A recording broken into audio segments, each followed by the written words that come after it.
Welcome to V3 news లక్ష్యం సమాజ హితం. నేను ఎమిలియా. బులెటిన్ లో ముందుగా హెడ్లైన్స్ చూద్దాం. విశాఖ జిల్లా మధురవాడ MBC సూపర్ మార్కెట్ లో భారీ అగ్ని ప్రమాదం. మంటలను అదుపులోకి తెచ్చిన అగ్నిమాపక సిబ్బంది. విజయనగరం జిల్లాలో ఆందోళనకు దిగిన మహిళలు. కరోనా వైరస్ విజృంభిస్తున్న తరుణంలో అధికారుల తీరుపై మండిపడ్డ స్థానికులు. అత్యాచారానికి గురైన బాధిత బాలికకు అన్ని విధాలుగా న్యాయం చేయాలి. మాజీ ఎంపీ హర్షకుమార్ డిమాండ్.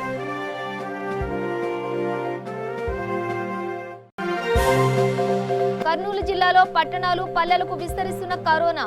కోవిడ్ ప్రభావిత ప్రాంతాల్లో పర్యటించిన కలెక్టర్ వీరపాండియన్.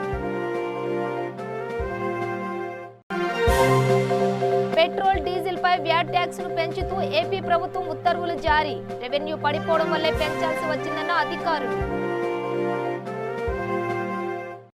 డీటెయిల్స్ చూస్తే విశాఖ జిల్లా మధురవాడ మిథిలాపురి ఉడా కాలనీ సమీపంలో MVC సూపర్ మార్కెట్లో భారీ అగ్ని ప్రమాదం సంభవించింది.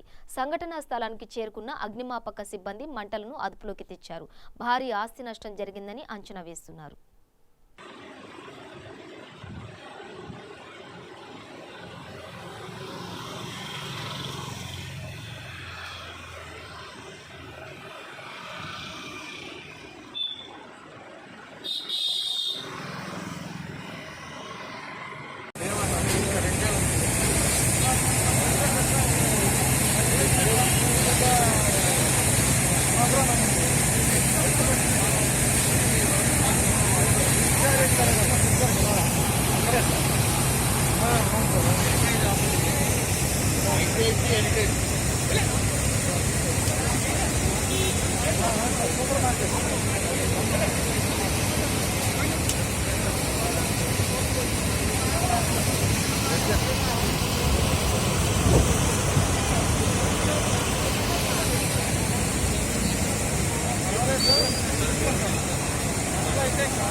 విజయనగరం జిల్లాలో మహిళలు ఆందోళనకు దిగారు. కరోనాతో మృతి చెందిన వ్యక్తిని దహనం చేస్తున్నారంటూ ఆందోళన వ్యక్తం చేశారు. శృంగవరపుకోట మండలం కొత్తూరు గ్రామానికి చెందిన వ్యక్తి కరోనా పాజిటివ్తో మృతి చెందాడు. అయితే శృంగవరపుకోట శ్మశానంలో దహనం చేయడంతో శృంగవరపుకోట మహిళలు ఆందోళనకు దిగారు. కొత్తూరులో మృతి చెందిన వ్యక్తిని అక్కడ దహనం చేయకుండా శృంగవరపుకోటలో దహనం చేయడం ఏంటని ప్రశ్నించారు. కరోనా వైరస్ విజృంభిస్తున్న తరుణంలో అధికారుల తీరుపై మండిపడిన స్థానికులు కరోనాతో మృతులు ఖననం చేసే కార్యక్రమాలను దూర ప్రాంతాల్లో నిర్వహించేలా తగిన చర్యలు తీసుకోవాలని కోరుతున్నారు.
అత్యాచారానికి గురైన బాధిత బాలికకు అన్ని విధాలుగా న్యాయం చేయాలని మాజీ ఎంపీ హర్షకుమార్ డిమాండ్ చేశారు.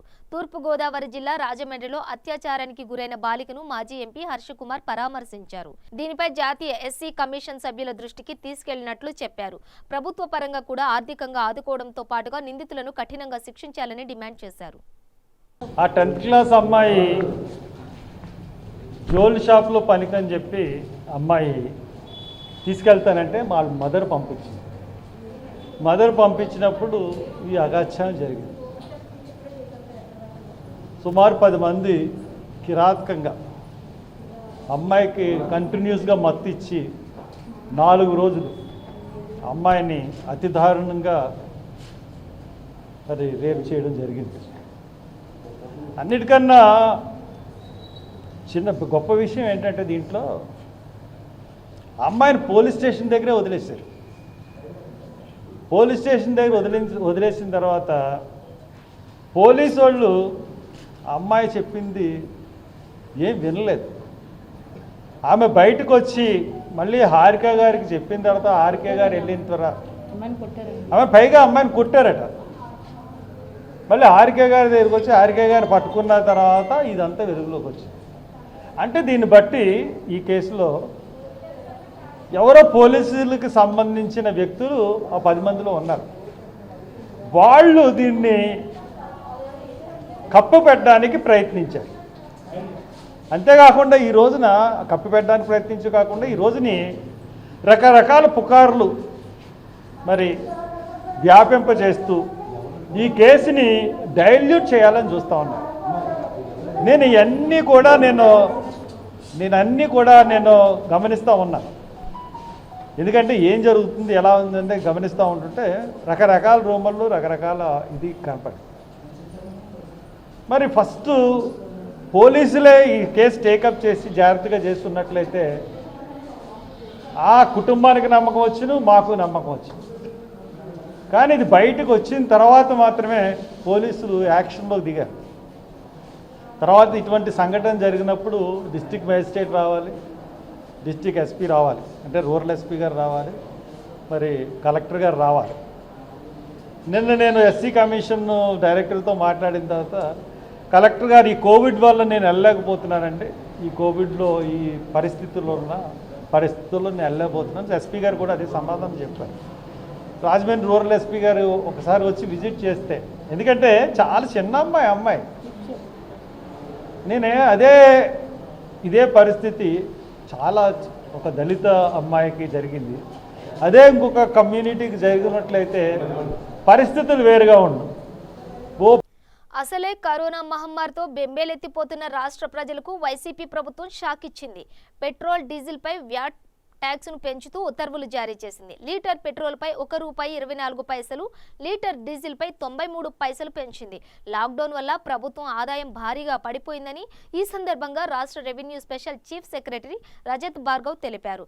గత ఏడాది ఏప్రిల్ నెలలో 4,480 కోట్లుగా ఉన్న ఆదాయం ఈ నెలలో 29.5% తగ్గి 1,323 కోట్లకు పడిపోయిందని చెప్పారు. గత నెలలో కూడా ఇలాంటి పరిస్థితి ఉందని తెలిపారు. రెవెన్యూ పడిపోవడం వల్లే ఆదాయం కోసం పెట్రోల్, డీజిల్ పై వ్యాట్ పెంచామని చెప్పారు.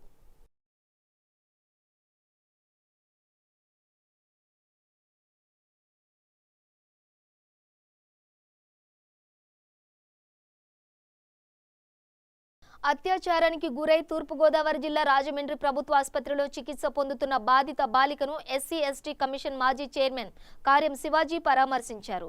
ఈ సందర్భంగా ఆయన మీడియాతో మాట్లాడారు. బాధిత బాలిక విషయంలో రెవెన్యూ, పోలీస్ యంత్రాంగం వ్యవహరించిన తీరు విచారకరమని అన్నారు. రెవెన్యూ శాఖ, పోలీస్ శాఖలు పూర్తిగా విఫలమయ్యాయని విమర్శించారు. అత్యాచారానికి పాల్పడిన నిందితులను కఠినంగా శిక్షించాలని ఆయన డిమాండ్ చేశారు. మధురపూడి కోరుకొండ పోలీస్ స్టేషన్ పరిధిలో మైనర్ బాలికపై జరిగినటువంటి గ్యాంగ్ రేప్ని తీవ్రంగా ఖండిస్తున్నాం. ప్రియమిత్రులారా, రాష్ట్ర ప్రభుత్వం తరపు నుంచి రెవెన్యూ, పోలీస్ యంత్రాంగం స్పందన చూస్తుంటే చాలా విచారకరం వ్యక్తం చేస్తున్నాం. ఎందుకంటే ఈపాటికే అమ్మాయికి 8,25,000 రూపాయలు ఎక్స్గ్రేషియా అందించవలసి ఉంది. దానిలో ముందుగా అత్యవసరంగా 4,25,000 రూపాయలు రెవెన్యూ డిపార్ట్మెంట్ నుంచి ఇప్పటికే అమ్మాయి చేతికి అందించాలి. ఇంతవరకు కూడా రెవెన్యూ డిపార్ట్మెంట్ వచ్చి పరామర్శ చేయించడం కానీ రిలీఫ్ మెజర్స్ తీసుకోవడంలో పూర్తిగా విఫలమయ్యారు. 3 నెలలకు సంబంధించి రేషన్ ఇప్పటికే ఆ కుటుంబానికి అందించాలి. జీవో నంబర్ 95 ప్రకారం పీసీఆర్ పిఓ యాక్ట్ చట్టం ప్రకారం అమ్మాయి కుటుంబానికి 5 ఎకరాలు భూమి, ఒక ఇల్లు కట్టించడం, ఆ కుటుంబంలో ఒకరికి ఉద్యోగం ఇవ్వడం, చట్ట ప్రకారం ప్రభుత్వ ఉద్యోగాలకు ఇచ్చే విధంగా 5,000 రూపాయల పెన్షను ప్లస్ డిఏ వెంటనే కల్పిస్తూ కలెక్టర్ గారు ఇప్పటికే ఆదేశాలు జారీ చేయాలి. ఎంతవరకు ఎందుకనో మరి ఈ నిర్లక్ష్య ధోరణి చూస్తుంటే చాలా విచారం వ్యక్తం చేస్తుంది. నేను తక్షణమే రాష్ట్ర ముఖ్యమంత్రి గారి దృష్టికి తీసుకెళ్ళి అమ్మాయికి న్యాయం చేస్తాను.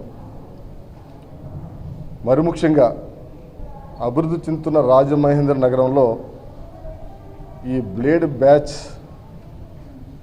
గ్రూపుల్ని రూపుమాపడానికి పోలీసులు ఉక్కుపాదం మోపాలని చెప్పేసి నేను డిమాండ్ చేస్తున్నాను. ఎందుకంటే మనిషి ప్రాణాలతోటి, మహిళల మాన ప్రాణాలతోటి ఇంత దారుణంగా చెలగాటం ఆడుతూ మత్తుమందులు రవాణా చేస్తూ అత్యంత కిరాతకంగా ప్రవర్తిస్తున్న బ్లేడ్ బ్యాచ్ల్ని తక్షణమే రూపుమాపడానికి పోలీస్ యంత్రాంగం స్పెషల్ డ్రైవ్ నిర్వహించాలి. పోలీసులు కూడా ప్రభుత్వం ఆదేశాలు జారీ చేయాలని చెప్పేసి డిమాండ్ చేస్తున్నారు. అంతేకాకుండా ఎవరైతే ఈ రోజున బార్ అసోసియేషన్ మెంబర్స్ ఉన్నారో వాళ్ళందరికీ చేతులెత్తి నమస్కరించి నేను ఒకటే కోరుతున్నాను. ఈ విషయంలో ముద్దాయిలకి ఎవరికి బెయిల్ మంజూరు కాకుండా, లాయర్లు ఎవరు కూడా ఈ కేసును టేకప్ చేయకోకుండా రాష్ట్రంలో గ్యాంగ్ రేపుల నియంత్రణకి బార్ అసోసియేషన్ మెంబర్లందరూ కూడా సహకరించాలని చెప్పేసి ఈ సందర్భంగా నేను విజ్ఞప్తి చేస్తున్నాను. ఈ అమ్మాయికి న్యాయం జరిగే వరకు, ఈ కుటుంబానికి న్యాయం జరిగే వరకు దోషులు ఏ కులానికి చెందినవారైనా కానీ వదిలిపెట్టే ప్రసక్తి లేదు. వీళ్ళందరినీ కూడా చట్ట ప్రకారం కఠినంగా శిక్షించే విధంగా అవసరమైతే చట్ట ప్రకారంగా అమ్మాయి తరపున కూడా లాయర్ను పెట్టి పెద్ద ఎత్తున పోరాటం కూడా చేస్తామని చెప్పేసి ఈ సందర్భంగా తెలియజేస్తున్నాను. Thank you very much. Chittoor urban జిల్లాలో 72 మంది పోలీసులకు కరోనా సోకిందని అర్బన్ ఎస్పీ రమేష్ రెడ్డి వెల్లడించారు. కరోనా కారణంగా 2 పోలీసులు మృతి చెందారని తెలిపారు. విధుల్లో ఉన్న పోలీసులు కరోనాతో మృతి చెందడం బాధాకరమన్నారు. ప్రజలందరూ తూచా తప్పకుండా లాక్డౌన్ నిబంధనలను పాటించాలని ఎస్పీ చెప్పారు. లాక్డౌన్ నిబంధనలను ఉల్లంఘిస్తే కఠిన చర్యలు తీసుకుంటామని హెచ్చరించారు. మనము ముఖ్యంగా తిరుపతి అర్బన్ పరిధిలో చూసుకున్నట్లయితే గత 3 వారాలుగా కేసులు యావరేజ్గా ఒక 50 నుండి 70 వరకు రోజు వస్తున్న సందర్భం. ఈరోజు కూడా చూసుకున్నట్లయితే దాదాపు 222 కేసులు నమోదైనాయి. వీటన్నిటిని దృష్టిలో తీసుకొని వచ్చి తర్వాత పోలీస్ శాఖకు సంబంధించి కూడా దురదృష్టవశాత్తు 2 మరణాలు సంభవించినాయి. మేము ఒక ఇన్స్పెక్టర్ని, ఈరోజు ఒక హోంగార్డ్ని కూడా కోల్పోవడం జరిగిందండి. అదేవిధంగా 72 మంది పోలీసు వారు కరోనా బారిన పడ్డారు. ఒక 40 మంది ఏపీఎస్పీకి సంబంధించిన వారు కూడా కరోనా బారిన పడ్డారు.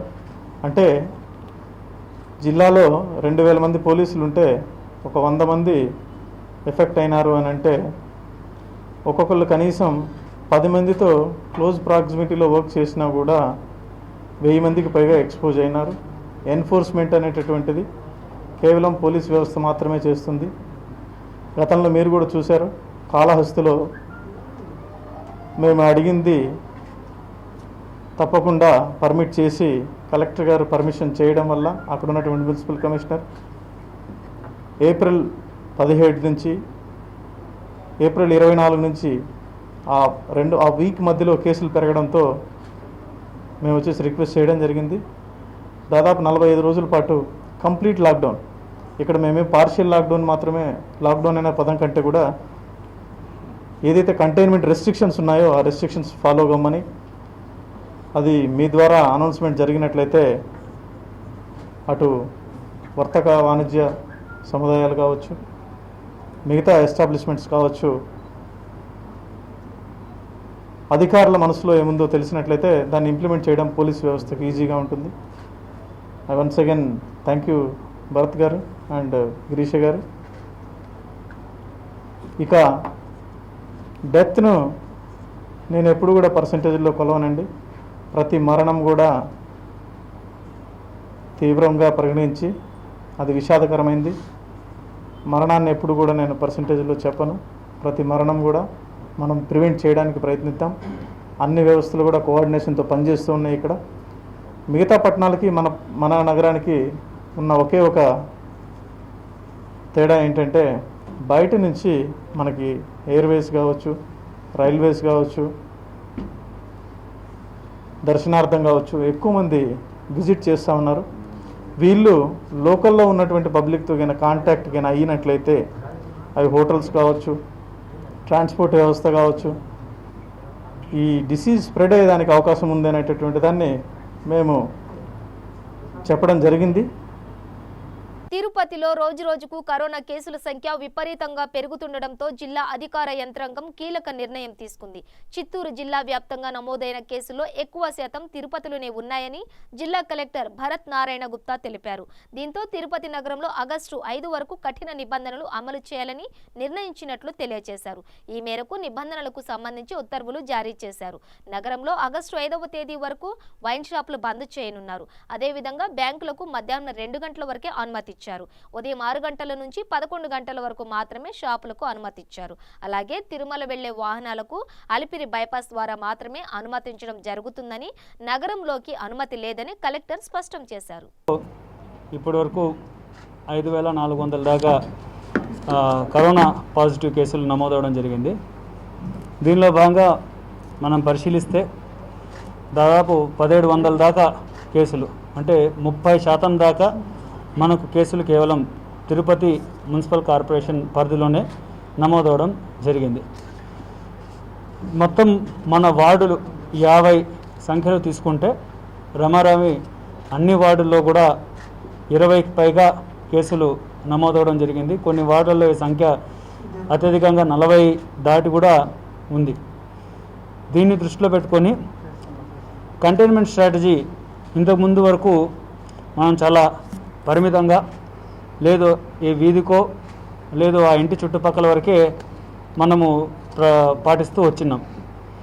మన కేంద్ర ప్రభుత్వ మార్గదర్శకాలు కానీ రాష్ట్ర ప్రభుత్వ మార్గదర్శకాలు కానీ చూసుకుంటే ప్రతి ఒక్క కంటైన్మెంట్ జోన్ చుట్టూ దాదాపు 200 నుంచి 500 మీటర్లు పరిధి ఒకవేళ కంటైన్మెంట్ జోన్ వేసుకున్నా కూడా తిరుపతి పూర్తిగా మనకు కంటైన్మెంట్ జోన్ కింద రావడం జరుగుతుంది.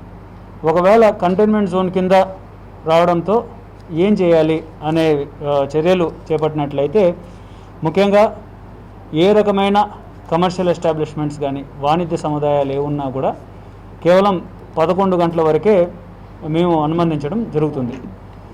ఎసెన్షియల్ కానీ నాన్ ఎసెన్షియల్ కానీ 11 గంటల తర్వాత ఏ రకమైన సముదాయాలన్నీ లేదు కార్యకలాపాలని మేము అనుమతించడం జరుగుతుందంటే మెడికల్ అండ్ ఓన్లీ డైరీ, అంటే పాలకు సంబంధించినవి, తర్వాత వైద్య అవసరాలకు సంబంధించినది మాత్రమే మేము అనుమతించడం జరుగుతుంది.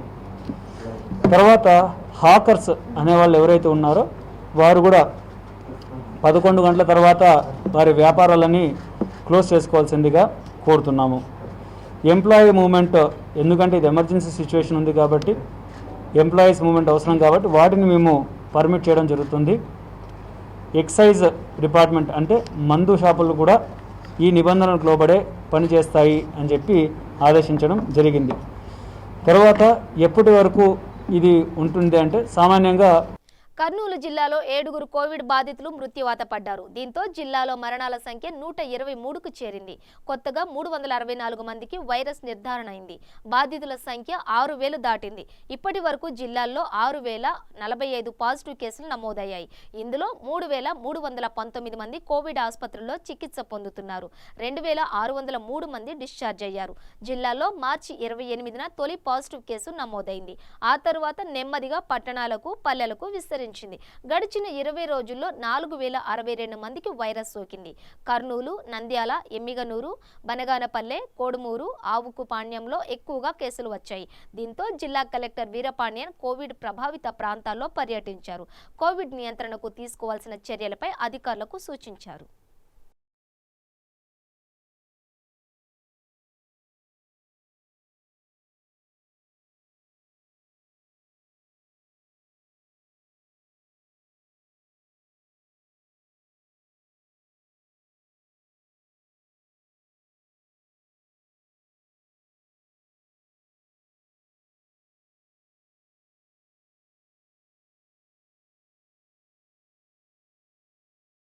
కర్నూలు జిల్లాలోని బనగానపల్లి పోలీస్ స్టేషన్లో 12 మంది పోలీసులకు కరోనా వైరస్ సోకింది. హెడ్ కానిస్టేబుల్, 7 కానిస్టేబుల్స్, 4 హోంగార్డులకు కరోనా సోకింది. దీంతో వీరిని కర్నూలు, నంద్యాల కోవిడ్ సెంటర్లకు తరలించారు. ఈ క్రమంలో కరోనా సోకిన కుటుంబ సభ్యులందరూ హోం క్వారంటైన్లోనే ఉండాలని ఆదేశాలు జారీ అయ్యాయి.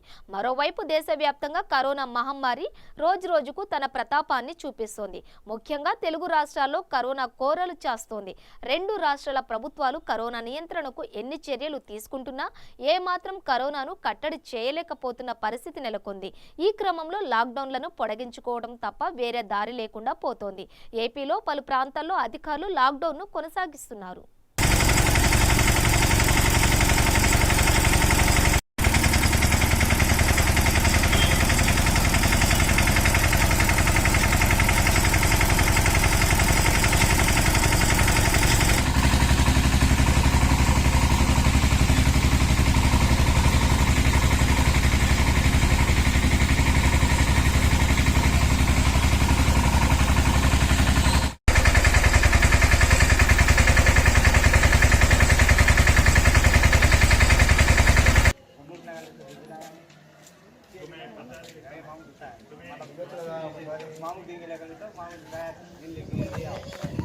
ప్రకాశం జిల్లాలో కరోనా పరీక్షల వాహనాన్ని కలెక్టర్ పోలా భాస్కర్ ప్రారంభించారు. లాక్డౌన్ సడలింపుల నేపథ్యంలో కేసులు పెరుగుతున్నందున అధికారులు పరీక్షలను వేగవంతం చేస్తున్నారు. ఈ క్రమంలో జిల్లాకు కేటాయించిన ఈ బస్సులతో కోవిడ్ పరీక్షలను వేగవంతం చేసేలా తగిన చర్యలు తీసుకుంటామని చెప్పారు. ముఖ్యంగా జిల్లాలో కేసులు పెరగకుండా ఉండేలా కోవిడ్ లక్షణాలున్న వ్యక్తులను గుర్తించడంతో పాటుగా వైరస్ నియంత్రణపై దృష్టి సారిస్తామన్నారు.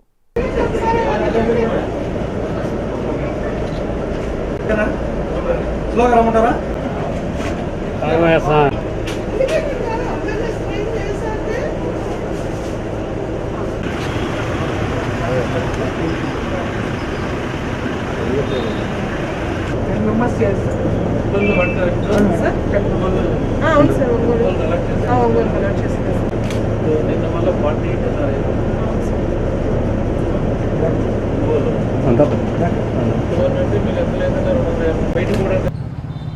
ఇటీవల కాలంలో ప్రకాశం జిల్లాలో పాజిటివ్ కేసెస్ గణనీయంగా పెరిగినాయి. దీనికి ప్రధానమైనటువంటి కారణం భారత ప్రభుత్వం అట్లాగే రాష్ట్ర ప్రభుత్వం లాక్డౌన్ మెజర్స్ని అన్లాక్ చేసిన తర్వాత మూమెంట్ ఆఫ్ ది పీపుల్ ఎక్కువైంది. మరి ప్రకాశం జిల్లాలో మనకు moment of the people allow చేయకముందు చాలా చక్కగా మనం ఈ జిల్లాలో కంటైన్ చేశాము. ఆ క్రమంలో మనకు కనిపిరి నియోజకవర్గంలో, కందుకూరు నియోజకవర్గంలో, మరి మార్కాపురం నియోజకవర్గంలో, అట్లాగే ఒంగోలు పట్టణంలో కాస్త కేసులు మనకు ఎక్కువ రిపోర్ట్ అయినాయి. అయినప్పటికీ కూడా మన రాష్ట్రంలో 13 జిల్లాలతో పోలిస్తే మనం 11వ స్థానంలోనే ఉన్నాము. విజయనగరం మనకంటే తక్కువ ఉంది. ఆ జిల్లా కూడా చాలా చిన్నది. ఇప్పుడు కూడా వచ్చేటువంటి కేసుల సంఖ్య మనకు తక్కువగానే ఉంది. మనం కంటైన్ చేయగలుగుతున్నాం కాబట్టి తక్కువగా ఉంది.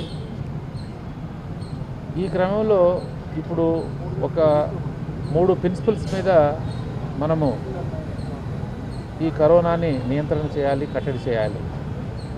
ఒకటేమో ట్రేసింగ్ చేయాలి, అంటే టెస్టింగ్. టెస్ట్ చేసిన తర్వాత మనకు నిర్ధారణ అవుతుంది. అందువల్ల ఈ టెస్టింగ్ యొక్క కెపాసిటీని పెంచే క్రమంలో మన రాష్ట్ర ప్రభుత్వం యావత్ ప్రపంచానికే భారతదేశానికే ఒక రోల్ మోడల్గా నిలిచిందని చెప్పాలి. ఒకప్పుడు ప్రకాశం జిల్లాలో టెస్టింగ్ ఫెసిలిటీనే లేదు. మనం అటు తిరుపతికి కానీ, గుంటూరుకు కానీ, విజయవాడ కానీ పంపేవాళ్ళం శాంపిల్స్. ఫలితాలు రావడానికి చాలా కాలం పట్టేది. ఆ తర్వాత మనకు కరోనా విజృంభణ కారణంగా అనంతపురం జిల్లాలో పూర్తి స్థాయిలో లాక్డౌన్ విధించారు అధికారులు. కరోనా కేసులు పెరుగుతున్న నేపథ్యంలో గుత్తి, పెనుగొండ, హిందూపురం, ధర్మవరం, కదిరి ప్రాంతాల్లో పూర్తి స్థాయిలో లాక్డౌన్ అమలు చేస్తున్నారు. అనంతపురం జిల్లాలో కరోనా కేసులు భారీగా పెరుగుతున్న పరిస్థితిని ఎదుర్కోవడానికి అధికారులు సిద్ధమవుతున్నారు. రామినేపల్లి సమీపంలో పౌర సరఫరాల శాఖ గోడౌన్లో 1500 పడకలు ఏర్పాటు చేశారు. 12 బ్లాక్లలో యుద్ధ ప్రాతిపదికన పనులు చేస్తున్నారు. మహిళల కోసం ప్రత్యేకంగా 2 బ్లాకులు ఏర్పాటు చేశారు. కరోనా పరీక్షల నిర్వహణకు 2 ల్యాబ్లు అందుబాటులోకి తెచ్చారు. మరోవైపు కోవిడ్ పరీక్షల బస్సులను జిల్లా కలెక్టర్ గంధం చంద్రుడు ప్రారంభించారు. దీని ద్వారా పరీక్షలను వేగవంతం చేస్తామని చెప్పారు. కొంత సమాచారం అలాగే కొంత విషయాలు చెప్పడానికి ఈరోజు యాక్చువల్గా ఈ కార్యక్రమాన్ని పెట్టుకోవడం జరిగింది.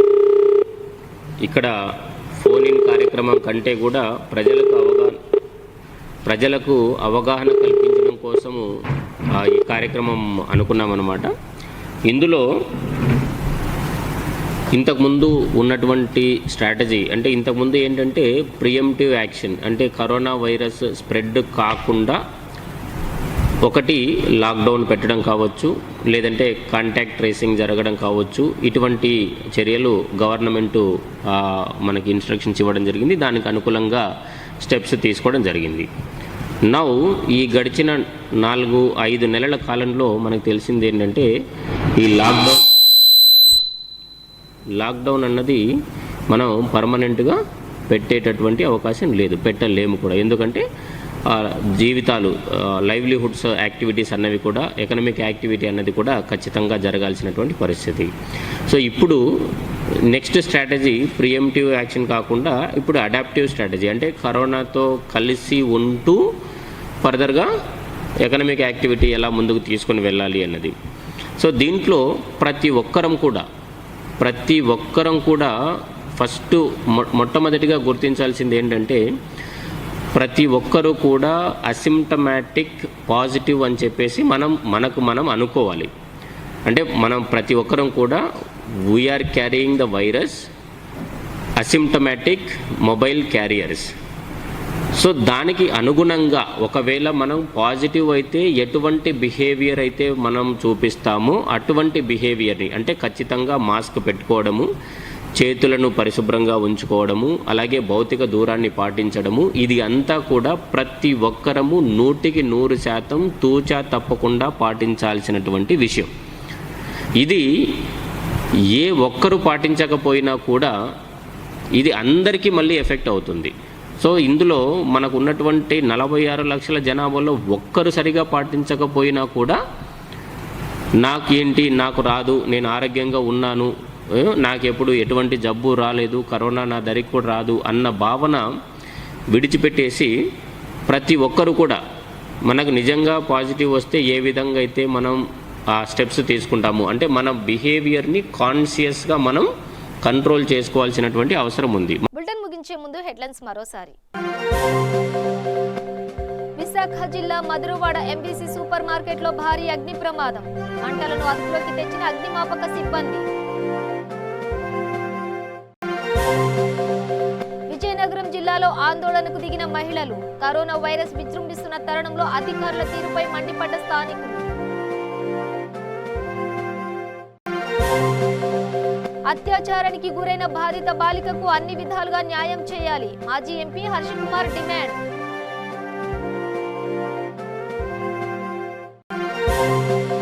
కర్నూలు జిల్లాలో పట్టణాలు పల్లెలకు విస్తరిస్తున్న కరోనా, కోవిడ్ ప్రభావిత ప్రాంతాల్లో పర్యటించిన కలెక్టర్ వీరపాండియన్. పెట్రోల్ డీజిల్ పై వ్యాట్ ట్యాక్స్ ను పెంచుతూ ఏపీ ప్రభుత్వం ఉత్తర్వులు జారీ, రెవెన్యూ పడిపోవడం వల్లే పెంచాల్సి వచ్చిందన్న అధికారులు. ఇవి బులెటిన్ విశేషాలు. మరింత సమాచారం కోసం చూస్తూనే ఉండండి V3 న్యూస్, లక్ష్యం సమాజహితం.